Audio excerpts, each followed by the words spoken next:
Welcome to another edition of Lex Talk History, a podcast produced in collaboration with WUKY and the Lexington History Museum.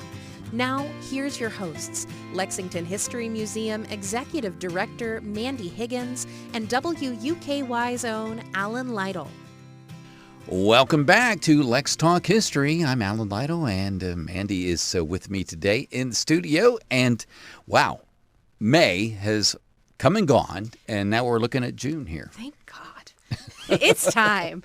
May was great. We had a great May at the museum, lots of end-of-the-year field trips and folks coming in. Some really exciting things in development that we're excited about for later in the fall, so you'll have to keep listening to learn about those things. But it's great. I'm so ready for the summer. Yes, and the tours, they will continue to increase. They will continue to increase, and we are a participant in the Cultural Pass this year through LexArts, so any of you with children in the public schools, you should receive a free Cultural Pass, which gets a child and an adult into the museum, and there's a little bit of activity for them. So come see us Thursdays, Fridays, and Saturdays at 210 North Broadway. And then teachers, I know you don't want to think about this because it's summer, but as you start planning your lesson plans, history teachers for the fall, our traveling trunk will be debuting. Oh, yes, the traveling trunk. For school year 2026-2027. We're putting the last touches on it, but it looks at Lexington in the Age of Revolution. So we're talking about 1775 through about 1800 and how the city developed, how it experienced the Revolutionary War.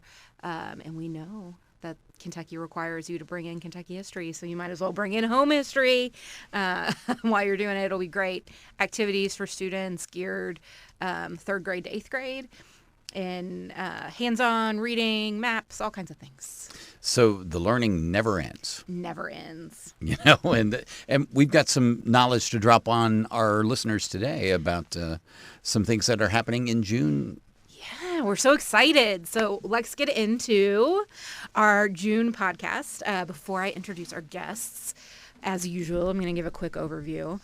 So June, of course, is there are lots of things that happen in Lexington, but we're particularly excited about Juneteenth celebrations this year. Quick history of Juneteenth and why it matters in Lexington. Juneteenth was coined after General Order Number 3 that General Gordon Granger gave in June of 1865, now in Texas, so very far away from us. But did you know, Alan, that General Gordon Granger is buried in Lexington Cemetery? I did not know that. Yes. So Lexington has a piece of that history. In 2021, Juneteenth was made a federal holiday by the Biden administration. And all of this is about the Emancipation Proclamation and the end of enslavement in the United States. So in 1863, Abe Lincoln, who we were talking about earlier, Kentuckian Abe Lincoln. Everybody claims Abe. Everybody claims him, but I'm going to give us him for a minute. His 9 years in Kentucky mattered. And his wife, Mary Todd. Oh, yeah. So Abraham Lincoln, 16th President of the United States, proclaims the Emancipation Proclamation to go into effect January 1st, 1863. It freed all enslaved individuals in the rebelling states. Now, the important piece here is that rebelling states, because Kentucky, even though your history teacher probably told you otherwise, was not a rebelling state in the Civil War. It remained in the Union, which meant that the Emancipation Proclamation did not apply to enslaved individuals in Kentucky. So there was a variety of freedom days across Kentucky. In Western Kentucky, the 8th of August is often celebrated as a freedom day that's very similar to Juneteenth. But enslaved Kentuckians who remained enslaved throughout the Civil War earned freedom in 2 ways, basically 3. Escape. We have very well-known stories of escaped enslaved individuals who went on to live incredible lives. In 1864, men could enroll in the United States Colored Troops, and Camp Nelson in Jessamine County is one of the largest places for that enrollment and that enlistment. We've talked with Steve and Amy about Camp Nelson and how great they were. Yeah. And then finally, in December of 1865, the 13th Amendment was ratified. And that is actually when Kentuckians of all races, regardless of status, are deemed free. So Kentucky has this very longer history of enslavement than many places.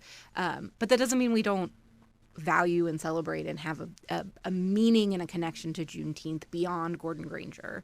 And today we're going to talk about this year's Juneteenth celebrations. We have Martina Barksdale, who is head of Soulfeast, and Russell Allen, who is my dear friend that I love to embarrass, but he and DeBron Thomas and a number of us have been working for probably 3 years now.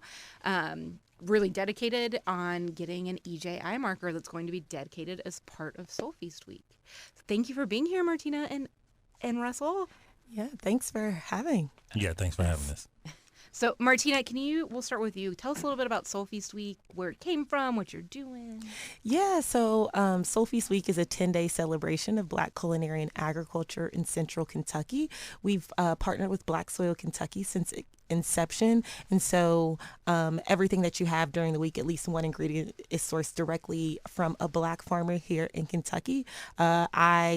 It was 2020, which a lot of the racial injustice was at its height. The pandemic was at its peak, and I wanted a way to give back. So I started the hashtag 19 Days of Black Biz Challenge, where for 19 days leading up until Juneteenth, I supported a different Black-owned business, got a little bit of media attraction, so I decided to do like an online directory of Black businesses. I've always been a foodie, have worked in the hospitality industry for well over, 15 years now, and so I wanted to do a Black restaurant week. I went to my twin brother. He said, let's do it. But we wanted to take it a step further. We actually needed a way to fund the restaurant week. We've been throwing events since we were 10. So we decided to do these curated events surrounding the week in order to help amplify the Lexington as a Juneteenth regional destination. And so, yeah, Soulfeast Week was born. But you gave such a great comprehensive history of how Kentucky has played a part in this. And we just wanted to be a part of that conversation, highlight the history and the Black-owned businesses in the city. So. Awesome. Can you tell us a little bit about some of the events people can expect, some of the things that we can do this year, and how that's sort of evolved over the last few years? Yeah, it's hard to believe we're going into year 6. But this year we are at all new venues. We're going to do the kickoff soiree. It will be presented by the Lexington Black Prosperity Initiative, part of this partnership with EJI and the marker, and really amplifying that as a Bluegrass Community Foundation, partner. And then that will be on Thursday at the Melroy. And then on Friday, Juneteenth, will be our annual cocktails and cigars. It's always a crowd favorite. We'll be at BC's Garage, which is a new cocktail and cigar lounge here in Lexington. Hasn't even opened, so we're going to kind of be that kickoff for that. Then Saturday, we've been at Moondance Amphitheater for the last few years, but we'll be downtown at Gatton Park for our free Juneteenth Festival. There'll be programming. That is where the marker dedication will be happening as well. And then on that Sunday, we'll be at the Vine for our gospel brunch. Chef Isaiah Screech, 2023 James Beard nominee, has been working with us for several years, so that will be a treat. And then that evening will be our finale at Gray Line Station. A lot of our participating Black-owned restaurants are based out of there as well. So super excited to highlight them. And then we'll go into our Black Restaurant Week, which we've expanded outside of Lexington for the state of Kentucky. So not as many restaurants, but this is our first year moving outside of Lexington, and we're hoping to, support that as well as the agriculture in this great state. Incredible. So we've mentioned the EJI marker a couple of times. Mm-hmm. Russell, tell us a little bit about Well, let's talk a little bit about Mr. Benjamin, and then we'll talk about the marker and the things. Sure. So the EJI marker that everybody mentioned that we'll be dedicating this Juneteenth kind of season is in honor of a man named R.C.O. Benjamin. Now, when we talk about these monuments all the time, there was a lot of folks unnamed, unknown, that experienced racial terror lynchings during this period, and that's kind of what the EJI situation is about. But Mr. Benjamin, and I've loved doing this through my time of learning about him, was actually like a really, really prolific Lexingtonian and just an American, really. So like he was born in St. Kitts. He was kind of like a traveler for a long time. He eventually came over to the States when he was 14, but he was well-read, he was learned, he was a lawyer, he was a poet. He also had a newspaper. He was a newspaper editor in Lexington. It was called the Kentucky or Lexington Standard, depending on what you think. So he did a lot of good work just in this community. He was very fiery. I have this quote that because I think a lot of people, what they do is when we talk about these people in their lives, as time goes on, it becomes sanitized to the actions. But Mr. Benjamin was a radical man, and if you're able to search and read some of his writings, he really spoke truth to power. So I wanted to read this quote about Mr. Benjamin. He wrote a sarcastic letter. He was planning to be a politician. And actually try to put together an all-black slate that would, at the time, go to the Republican National Convention. And if anybody knows history, some of the I guess the qualities you'll see in the Democratic Party was actually reflected in the Republican Party around the 1800s and slavery and Reconstruction. But he was writing a letter to them, and it was very cheeky. And the quote back from a Washington newspaper was, "Benjamin is a bright man and a good fellow, but like all radicals, is sometimes rash, indiscreet, and given to error. But he is right oftener than he is wrong. And if more Negroes possessed his brain and manhood, the racist cause would move forward with a rush." So that's just like, I think, pretty much encapsulates everything that I've been able to read about him. And while we're honoring him on Juneteenth, is he was actually registering folks to vote in the Irishtown precinct. And I think a lot of black people in Lexington know where Irishtown is. When he encountered a man by the name of Michael Moynihan. And they had a disagreement in which he was assaulted, and then Mr. Moynihan actually tracked Mr. Benjamin down at a later time, and he was shot in the back over 6 times, or at least 6 times. And that story kind of resonates with me on a number of levels with what's going on in the world right now.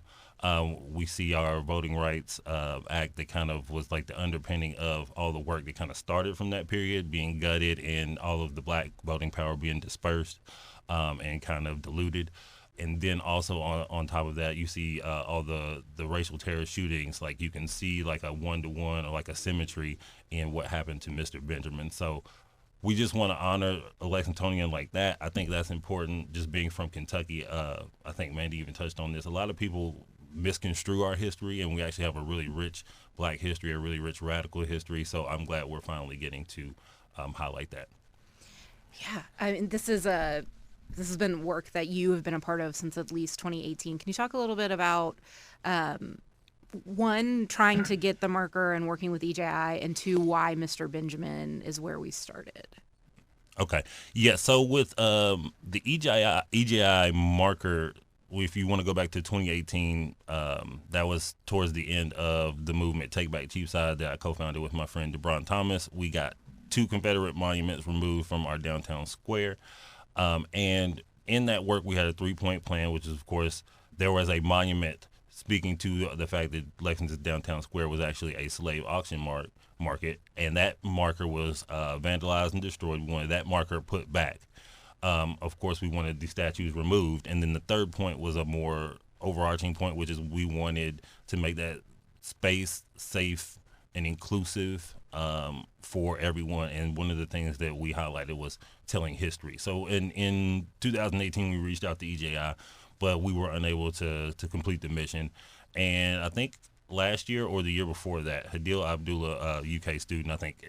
If people heard me say that name, everybody just went, "Oh my God!" Because just a very prolific human being, but was able to contact them and reconnect that kind of thread with EJI, and ever since then we've been going downhill on getting this particular marker done. And as far as Mr. Benjamin, why we're going for it, it's kind of slipping my mind. So I'm not 100% sure why we're starting with Mr. Benjamin.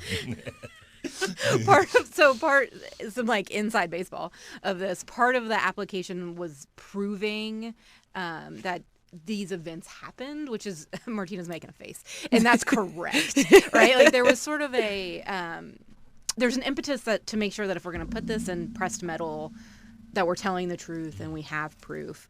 And Lex, as you mentioned earlier, Russell, there are hundreds of people who experienced racial terror or lynching and racial violence that we don't always have names for, and we're not able to historically to provide the historical evidence for in the same way, and that's really frustrating. And Mr. Benjamin's story was so well covered that it was very much a, for us as we were doing, and I say us because I did some of the background research. This was really LBPI and Russell and DeBron, and Hadil, but I'm gonna ride those. I'm gonna ride those coattails too. That research was a slam dunk in our mind, so that's where we went. And thanks to folks like George Wright and Miss Yvonne Giles, who have done this research. Miss Giles, found Mr. Benjamin's marker in African Cemetery number 2. We were able to do that, but even then it was a bit of a battle, to use a little bit of a violent word, because Mr. Benjamin is not only the victim of racial terror violence, but he's also the victim of political violence. As Russell said, he was, murdered as he was getting folks registered to vote. And EJI, we had to kind of go back and forth with them, didn't we, Russell? Yeah, definitely. And that's just what we wanted to make sure that we were kind of honoring and highlighting in Mr. Benjamin's story specifically is we're talking about all of these unsung stories, and a lot of, just work, for lack of a better term, is lost in that. So we wanted to make sure that when we were highlighting the stories in Lexington, that we highlighted a person who was as prolific as Mr. Benjamin, and that was actually pushing towards like an actual goal per se. Because a lot of people, like the nastiest part about racial terror lynchings is a lot of these people were doing basic activities, living life. They were going to the store. They bumped into a person accidentally. They weren't quote unquote threats. And we just wanted to heighten and kind of highlight the fact that Mr. Benjamin was pursuing the world that we're still pursuing today. So I think that is a good through line to see that that work is really never finished. So we did it. Yes. It's come. Yes. Let's talk a little bit about what folks can experience when they come on June 20th to Gatton for both the big celebration and for the marker dedication. Yeah. For us, it was really important that the marker dedication, it was the highlight. All the work that people before us, our ancestors, have done, and the work like Russell and DeBron, we wanted to make sure to showcase that. So that will be literally in the middle of SoulTeenth Fest. We want to make sure as many people are there to support those untold stories, and it is very timely. It's always been timely, and it's not going anywhere. So not only can you experience this great marker dedication and being part of history. This is history. It gets me so excited because this is history. But you'll also be able to experience food and different programming. We're highlighting local artists and makers and chefs, and even some spirit brands and tastings, because we want to highlight what this city has to offer, the blood, sweat, and tears that made this happen, and it's bigger than us, right? So not only are you going to get a taste of history and legacy, but you're going to have fun, food, fellowship, and family. It's going to be amazing. It's going to be a good time. We're going to be dancing, a little line dancing, some DJs, old school versus new school. So it's just going to be a really, really great time, and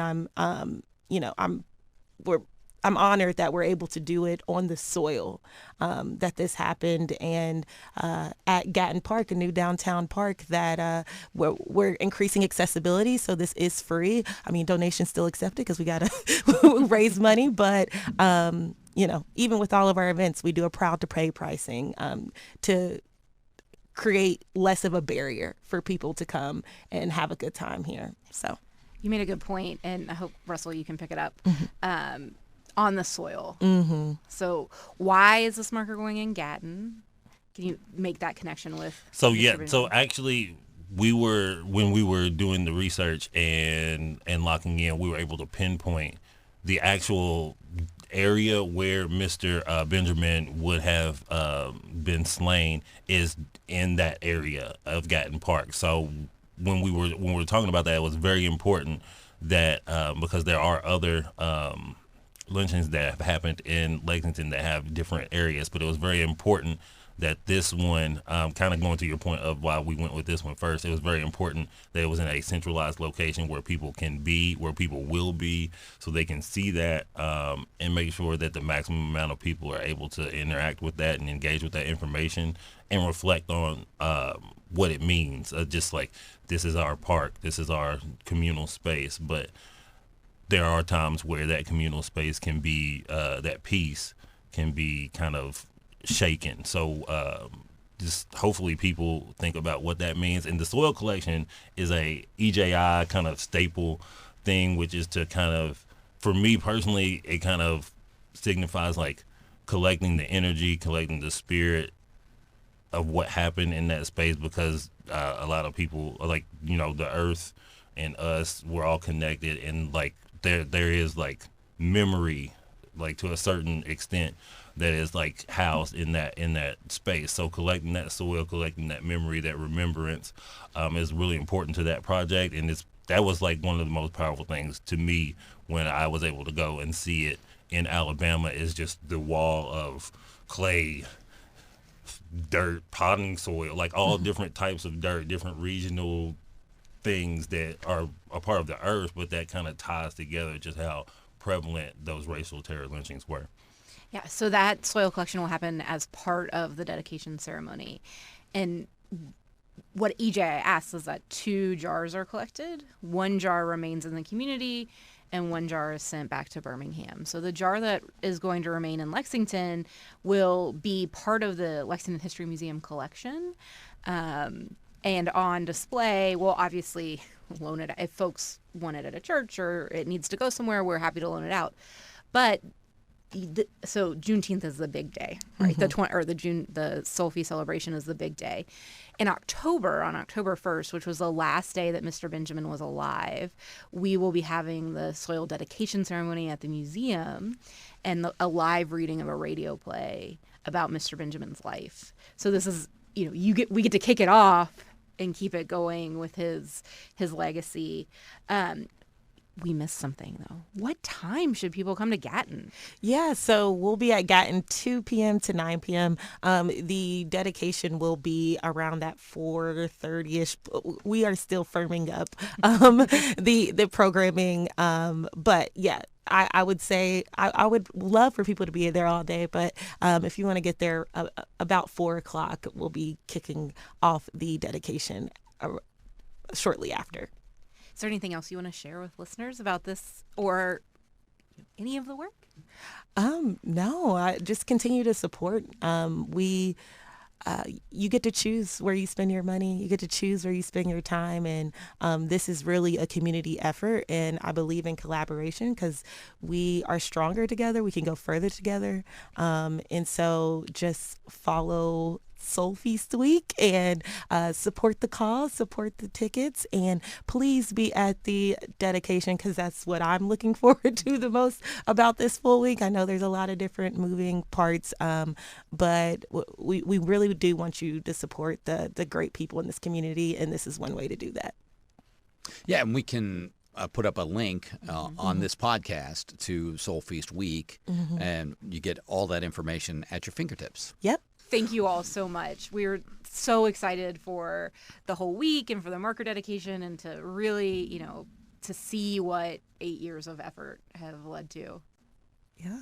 Thank you guys for coming in today, and Mandy, a lot of stuff happening at the museum for the month of June. Talk a little bit about that. Yeah. So as I mentioned, Cultural Pass, so that'll start June 8th, because we're in school till forever.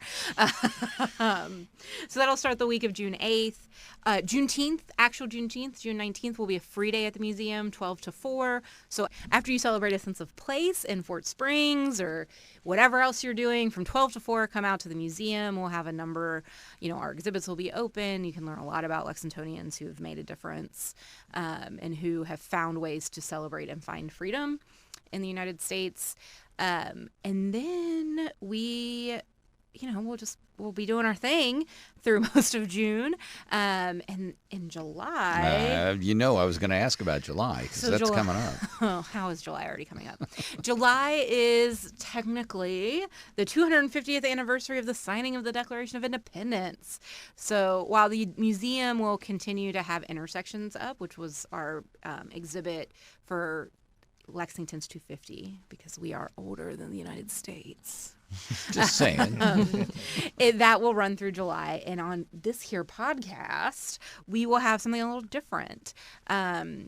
Local guy that I met months ago has been researching a cabin that was built somewhere around 1775 in South Lexington. And he's going to tell us a little bit about the story and its connection to some early Lexington Revolutionary War figures. His name is Eric McAnallen, and we'll learn a little bit about the Bryan cabin for the July podcast, and that ties in nicely to America 250. Oh man, is that a nice smooth tease? Yeah, that'll get us really going here. But a lot of stuff happening though in June, especially with Soulfeast and the EJI marker and everything at Gatton Park. So that is all the time we have for today on Lex Talk History, and we will see you again next month. You've been listening to Lex Talk History, a monthly podcast produced in collaboration with WUKY and the Lexington History Museum. Subscribe to our show wherever you get your podcasts, or download Lex Talk History from the podcast page at WUKY.org. And if you haven't done so already, please make plans to visit the Lexington History Museum soon. Get started on your tour at lexhistory.org.